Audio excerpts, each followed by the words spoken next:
Պենտագոնի ղեկավարը հայտարարել է, որ պատերազմի ընթացքում Միացյալ Նահանգները խորտակել կամ վնասել է իրանական առնվազն 120 ռազմանավ, իսկ Իրանի բալիստիկ հրթիռների և ԱԹՍ-ների արձակումները պակասել են 90%-ով։ ԱՄՆ պատերազմի նախարարի խոսքով խոցել են 7000 թիրախ, հասնում են վճռական հաղթանակի Վաշինգտոնի պայմաններով։ Ամբողջ աշխարհը, Մերձավոր Արևելքը, Եվրոպայում մեր անշնորհակալ դաշնակիցները պետք է շնորհակալություն հայտնեն Թրամփին, ասել է Հեքսեթը։ Պենտագոնի ղեկավարը հավելել է, որ Միացյալ Նահանգները պետք է օգտագործի իր ունեցած զինամթերքը սեփական, այլ ոչ Ուկրաինայի կարիքների համար։ Ամերիկյան կողմը նաև նշում է, որ պատերազմի դադարեցման հստակ վերջնաժամկետ չեն սահմանել, այժմ կենտրոնացած են Իսլամական Հանրապետության բալիստիկ հրթիռները ոչնչացնելու և Պարսից ծոցի երկրների անվտանգությունն ապահովելու վրա։ Զուգահեռ Թեհրանից հայտարարել են, Իրանի հրթիռային ներուժը չի ոչնչացվել, շարունակում են հարվածները մեծ ինտենսիվությամբ։ Արտգործնախարար Աբբաս Արաղչին էլ նախազգուշացրել է, որ դեռ ամբողջ ուժով չեն հարվածել Իսրայելին։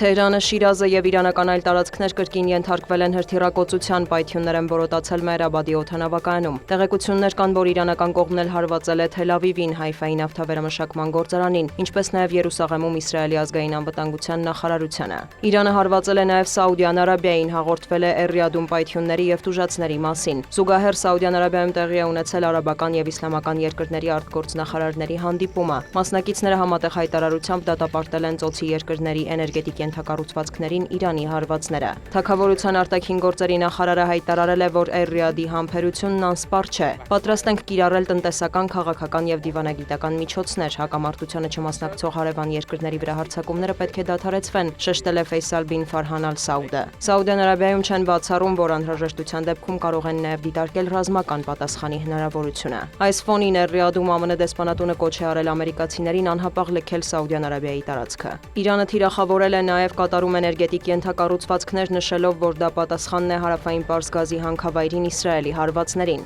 Ռասլաֆան արդյունաբերական քաղաքի թիրախավորման ֆոնին, որը Կատարի գլխավոր գազային հանգույցն է, երկրի ԱԳՆ-ն պահանջել է, որ իրանցի դիվանագետները լքեն Կատարի տարածքը։ ԱՄՆ նախագահը հայտարարել է, Իսրայելի կողմից հարավային Պարսի թիրախավորումը չի համաձայնեցվել Վաշինգտոնի հետ, սակայն Իսրայելն այլևս չի հարձակվի իրանական հանքավայրերի վրա։ Իրանն էլ պետք է դադարեցնի Կատարին հարվածները, հակառակ դեպքում արդեն Միացյալ Նահանգները կպայթեցնի հարավային Պարսը, X էջում գրել է Թրամփը։ Կիևը շարունակել և ինտենսիվացրել է ԱԹՍ-ներով հարվածները Կրասնոդարի երկրամասի կոմպրեսորային կայաններին, որոնք ապահովում են գազի մատակարարումը թուրքական և երկնագույն հոսքերով, հայտնել է Կրեմլի խոսնակը։ Դմիտրի Պեսկովի խոսքով դա կարող է ազդել համաշխարհային էներգետիկ շուկաների վրա։ Նա հավելել է, որ ռուսական զինված ուժերը անում են հնարավորը մեղմելու կարևորագույն ենթակառուցվածքներին սպառնացող վտանգը։ Նշվում է, որ խողովակաշարերի միջոցով Սև ծովով ռուսական գազ է մատակարարվում Թուրքիա։ Թուրքական հոսքի երկրորդ գիծը նախատեսված է նաև հարավային և հարավարևելյան Եվրոպայի երկրներին գազ մատակարարելու համար։ Ռուսական ՌԻԱ Նովոստի գործակալությունը վկայակոչելով Թուրքիայի կառավարության իր աղբյուրը գրել է, որ Անկարան հետաքննում է ստեղծված իրավիճակը։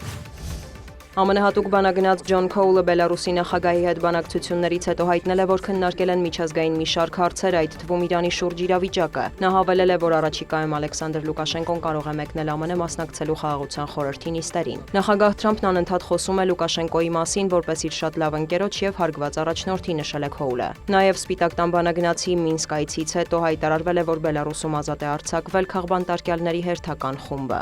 Դիանա Գասպարյան, լուրեր։